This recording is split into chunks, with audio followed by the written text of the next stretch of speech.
Samedi 27 juin 2020, mesdames et messieurs, bonjour. Il est 6h30 sur RTI 1 et c'est l'heure de vous informer. Selon la météo, les pluies torrentielles vont continuer de s'abattre sur le Grand Abidjan. Vendredi, 2 corps ont été découverts dans la commune de Cocody après les fortes pluies qui ont fait monter jusqu'à 3 mètres le niveau de l'eau, soit 6 fois le seuil d'alerte.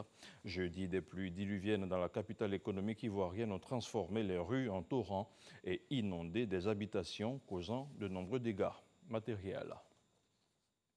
Et sur le terrain, la ministre de l'Assainissement et de la Salubrité, accompagnée des responsables de l'ONAT et du BNET, ont visité quelques infrastructures. Anne-Désirée Ouloto a visité des chantiers d'ouvrage de régulation et de drainage des eaux de pluie de la commune de Cocody. Une visite pour s'imprégner de l'ampleur des dégâts causés par les eaux de pluie. Salimatou Dia. Pour rejoindre la lagune, les eaux de pluie ont fait d'énormes dégâts sur leur passage. Sur ce site du canal de la Riviera Golf, l'ouvrage de drainage d'eau a eu du mal à supporter la violence des eaux de pluie de la commune de Cocody. La route a même été fissurée. Sur les lieux, la ministre Anne-Désirée Ouloto, accompagnée de son cabinet et des responsables de l'ONAD et du BNET. C'est un ouvrage qui passe donc sous terre et qui permet aux eaux plus haut depuis Palmeraie, Bonoumé, donc de rejoindre la lagune. Vous avez vu vous-même la violence avec laquelle ces pluies sont arrivées, déraciner donc tous les bananiers, qui a également charrié tous les déchets solides, les bouteilles, etc. Tout cela qui nous interpelle tous et qui demande aux populations de vivre autrement avec les déchets. Les ouvrages dans l'ensemble auraient pu résister. Malheureusement, nous sommes dans un processus qui n'est pas encore à son terme. Tous les ouvrages ne sont pas entièrement achevés. Nous allons donc essayer pendant cette période de veiller à ce qu'il y ait le moins de dégâts possible. Le cap est mis sur le canal du quartier Alabra. Sur les lieux, la ministre découvre des maisons construites sur le passage des eaux. Certains propriétaires avaient pris le soin d'effacer de leurs murs l'inscription à démolir du ministère de la Construction. La ruse contre cette injonction n'a pourtant pas empêché la montée des eaux à plus d'1 mètre, causant ainsi d'énormes dégâts. Le problème, c'est que nous sommes dans une cité. Malheureusement, il y a eu un premier lotissement à partir d'une opération immobilière. Et par la suite, il y a des espaces qui n'étaient pas possibles de construire, donc non constructibles.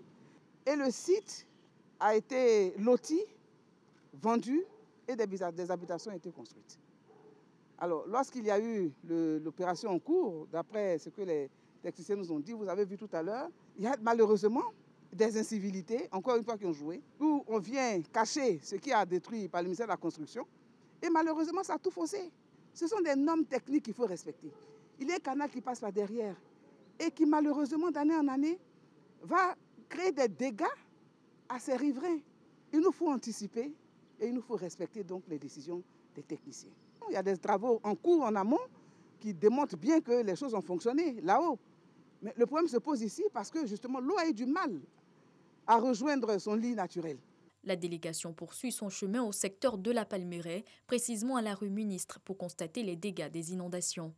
La ministre assure, les travaux d'élargissement du canal de la rue Ministre seront achevés. Les populations sont invitées tout de même à quitter les zones à risque. Catastrophe toujours, une partie du marché central de la commune d'Abobo est partie en fumée. Plusieurs magasins ont été ravagés par les flammes. Le maire de la commune s'est rendu sur les lieux. Ahmed Bakayoko a apporté la compassion du gouvernement aux commerçants qui ont tout perdu. C'est un reportage signé à Boussanogo. Magasins et bosses transformés en cendres. L'incendie s'est déclaré dans la nuit d'hier à aujourd'hui, touchant une grande partie du marché central de la commune d'Abobo. Vers 3 h du matin, on a reçu un coup de fil que le marché se brûle. Donc, et puis on est venu exactement, ça brûlait. À ce moment, ça avait déjà pris le coin. Bon, moi, que le pompier venait, c'était déjà trop tard, mais quand même, ils ont pu faire ce qu'ils pouvaient. Mais on a tout perdu. Aucune perte en vie humaine, mais dégâts matériels énormes. L'origine de l'incendie, selon les victimes, serait due à un court-circuit. On dit que c'est l'homme qui vient brûler, ce n'est pas l'homme. Nous, on sait que c'est branchement anarchique qui provoque ce feu. Le maire de la commune d'Abobo, Ahmed Bakayoko, s'est rendu sur les lieux pour s'enquérir de la situation et exprimer la compassion et la solidarité de la municipalité et du président de la République Alassane Ouattara. Il a offert à cette occasion la somme de 4 millions de francs CFA aux commerçants sinistrés. L'incendie s'est déclenché hier nuit vers 3 h du matin, dû à un court-circuit. Les enquêtes sont en cours. Nous allons rapidement voir comment, avec les services techniques de la mairie, créer les conditions de leur réinstallation. Ici à Bobo, non seulement nous avons eu des difficultés avec les pluies, et en plus ces pluies ont causé cet incendie. Je demande aux gens d'être prudents, de limiter les déplacements en cette période, d'écouter les alertes météo pour savoir à peu près dans leur zone ce qui va se passer. Je veux exprimer la solidarité du gouvernement à l'ensemble des Ivoiriens. Un geste est salué par les victimes. Ce sont au total 47 magasins et 58 bosses qui sont partis en fumée. Autre chose, à présent, après 3 mois d'arrêt, l'aéroport international Félix Houphouët-Boigny d'Abidjan reprend du service. En rapport avec la maladie à coronavirus, les vols avaient été suspendus. Une décision de reprise du transport aérien qui concerne pour l'instant les vols domestiques en attendant la reprise des vols internationaux. Vous allez le constater sur ces images que vous allez voir dans quelques instants. L'aéroport d'Abidjan s'est adapté aux exigences sanitaires liées au coronavirus. C'est un constat de Jean-Luc Bangbo. Aéroport international Félix Houphouët-Boigny d'Abidjan. La reprise des vols décidée hier jeudi se fait au petit trot. Dans ce hall de départ quasiment désert, Boazi Tano et son fils font partie des rares passagers. Leur destination, San Pedro. Je suis venu pour raison médicale avec mon fils. Et quand on a appris que les vols ont repris, j'ai opté pour la voie aérienne au retour. Voilà. Pour ce premier jour de reprise qui concerne uniquement les vols domestiques, la compagnie Air Côte d'Ivoire a réalisé 2 vols à destination de Korogo et San Pedro, dans le strict respect des mesures barrières contre le coronavirus. Depuis l'entrée, on a été invité à se laver les mains, on a pris la température, on a porté les masques. D'ailleurs, nous avons fait de nouveaux masques. Je pense que c'est une bonne initiative. Dispositif de lavage des mains à l'entrée, marquage au sol pour rappeler la distance de sécurité, prise de température. L'aéroport d'Abidjan a mis à profit les 3 mois de suspension pour se mettre au diapason des mesures de sécurité contre cette pandémie qui a cloué au sol l'ensemble des avions. Le système d'aération continu de recyclage à l'intérieur de l'avion vous met dans un dispositif qui est totalement, je dirais, aseptisé. C'est un peu comme dans un bloc opératoire. Et donc, vous n'avez pas à vous inquiéter du fait que vous êtes dans un espace où la distanciation peut ne pas être de mise. Alors, maintenant, il faut retenir également qu'il serait important pour chacun d'entre nous de faire preuve de beaucoup de patience. Il faut venir très tôt. Habituellement, c'était 2 heures. Mais donnez-vous le temps nécessaire, puisque nous avons, quand vous allez arriver sur la plateforme aéroportuaire à Abidjan ou à l'intérieur du pays, il y a des installations, vous serez obligé de vous laver les mains et aussi de, bien évidemment, maintenir la distanciation. Le marquage au sol va vous indiquer très clairement où est-ce que vous devez vous tenir. À l'aéroport d'Abidjan, les messages de sensibilisation aux mesures barrières sont omniprésents, tout comme ces bandes jaunes et noires qui rappellent à la prudence dans chacun des déplacements. Pour les responsables d'aéria, les vols domestiques moins sollicités devraient permettre de rôder ce dispositif mis en place en attendant la reprise des vols internationaux annoncés pour le 1er juillet. Et l'aéroport de San Pedro a lui aussi enregistré vendredi son premier vol domestique. Les passagers d'Air Côte d'Ivoire en provenance d'Abidjan munis de cache-nez ont été soumis à leur descente d'avion aux mesures sanitaires. Et l'avion, avant de repartir pour Abidjan avec d'autres voyageurs, a été désinfecté. Si vous avez la toux, la fièvre et des difficultés respiratoires, n'hésitez pas à contacter l'un des centres d'accueil et de dépistage de Covid-19. Vendredi, le ministère de la Santé et de l'Hygiène publique a enregistré 405 nouveaux cas de Covid-19.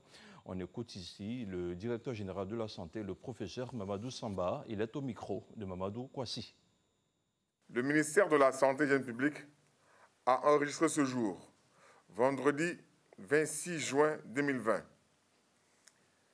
405 nouveaux cas de Covid-19 sur 1562 échantillons prélevés, soit 26% de cas positifs. 100 guéris et 4 décès. Le premier, un patient de 70 ans, sans antécédent particulier, décédé le 19 juin au service des maladies infectieuses tropicales du CHU de Treichville. Le 25 juin, dans le même service, est décédé un deuxième patient de 53 ans, hypertendu, diabétique et présentant une obésité morbide. Les 2 autres décès ont eu lieu dans un établissement sanitaire privé. Il s'agit d'un patient de 52 ans, insuffisant rénal et atteint d'un myélome multiple, et d'une patiente de 56 ans, hypertendue, diabétique et obèse. Le ministre de la Santé et de l'Hygiène publique présente ses condoléances aux familles éplorées. À la date du 26 juin 2020, la Côte d'Ivoire compte donc 8 739 cas confirmés, dont 3 587 personnes guéries, 64 décès et 5 088 cas actifs. Le nombre total d'échantillons est de 50 914. Le ministre de la Santé et de l'Hygiène publique rappelle que la pandémie n'est pas terminée. Il exhorte les populations au strict respect des mesures barrières, notamment le lavage des mains à l'eau et au savon, la distanciation physique et le port de masque lorsque nous sommes dans les lieux publics afin de nous protéger et de protéger les autres. Le ministre de la Santé et de l'Hygiène publique en appelle donc à la discipline et à la responsabilité, car pour stopper la transmission, nous devons tous être disciplinés et responsables. Demeurons prudents et vigilants. Le ministre de la Santé et de l'Hygiène publique remercie et félicite tous les acteurs du système de santé pour leur engagement et leur dévouement dans la lutte contre la pandémie.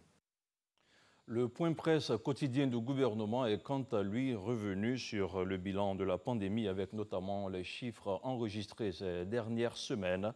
Les cas de contagion connaissent une légère baisse.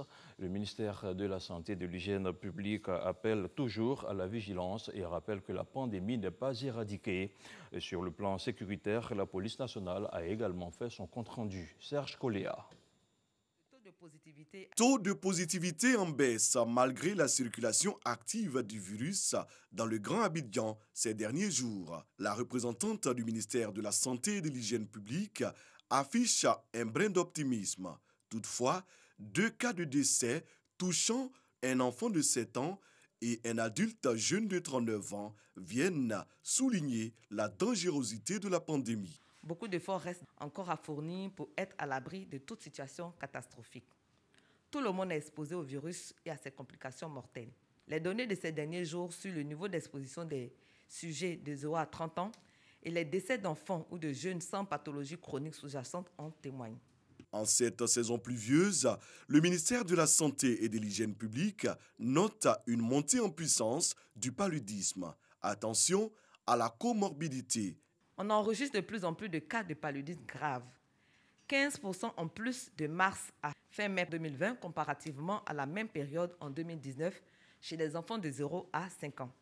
Dans les établissements de santé, du fait de la prise en charge tardive occasionnée par une consultation tardive, elle-même résultant d'une baisse significative de la fréquentation des 10 établissements depuis l'avènement de la COVID-19. Ces formes de paludisme grave sont également plus mortelles. Par ailleurs, ces fortes pluies occasionnent la résurgence de pathologies dont certains signes sont identiques aux signes évocateurs de la COVID-19. Il s'agit du paludisme, de la grippe classique, du rhume, des allergies, des infections respiratoires aiguës chez l'enfant, de la dengue, voire des autres défis de santé. Le commissaire principal Alali Kwasi, porte-parole par intérim de la police nationale, a rappelé le maintien de certaines mesures restrictives par le Conseil national de sécurité. Sur le terrain, la police nationale garde une vigilance accrue. Les forces de défense et de sécurité ont mis aux arrêts dans la journée d'hier, jeudi 25 juin 2020, 07 individus, dont un chauffeur et 6 passagers à bord d'un véhicule banalisé au niveau du checkpoint d'Aboville. Ceux-ci ont été mis à la disposition du parquet résident pour violation de la mesure d'isolement et pour mise en danger de la vie d'autrui, ayant été pris sans autorisation de sortie et sans avoir porté les masques. Le ministère de la Santé et de l'Hygiène publique salue tous les acteurs engagés dans le combat contre la Covid-19. L'actualité internationale nous conduit tout droit à Bujumbura, où le nouveau président burundais a rendu vendredi un hommage appuyé à son prédécesseur Pierre Nkurunziza, mort d'un arrêt cardiaque le 8 juin dernier à Karuzi à l'âge de 55 ans. Évariste Ndayishimiye a salué les nombreuses qualités humaines et réaffirmé qu'il poursuivra l'héritage politique légué par le défunt. Un hommage a également été rendu à la famille de l'ex-président avec au premier rang son épouse Denise Boukoumi Nkurunziza et leurs enfants.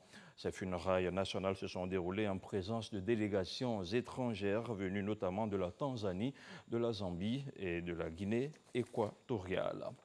La présidence égyptienne a annoncé vendredi que l'Égypte, l'Éthiopie et le Soudan s'étaient entendus pour reporter la mise en service d'un gigantesque barrage construit par l'Éthiopie sur le Nil et objet d'un conflit entre les trois pays. Un accord final légalement contraignant et visant à prévenir toute action unilatérale, y compris la mise en eau du barrage, va être envoyé au Conseil de sécurité des Nations Unies afin qu'il y soit examiné lors de sa réunion de lundi sur la question du grand barrage de la Renaissance, ont indiqué les services du président égyptien Abdel Fattah al-Sisi. Le Premier ministre soudanais Abdallah Hamdok a de son côté déclaré dans un communiqué qu'il avait été convenu que la mise en eau du barrage serait reportée jusqu'à ce qu'un accord soit trouvé. Voilà, c'est tout pour ce premier point d'information sur RTI 1. Merci à vous tous qui l'avez suivi. Retrouvez-le sur le www.rti.ci. À demain, 6h30.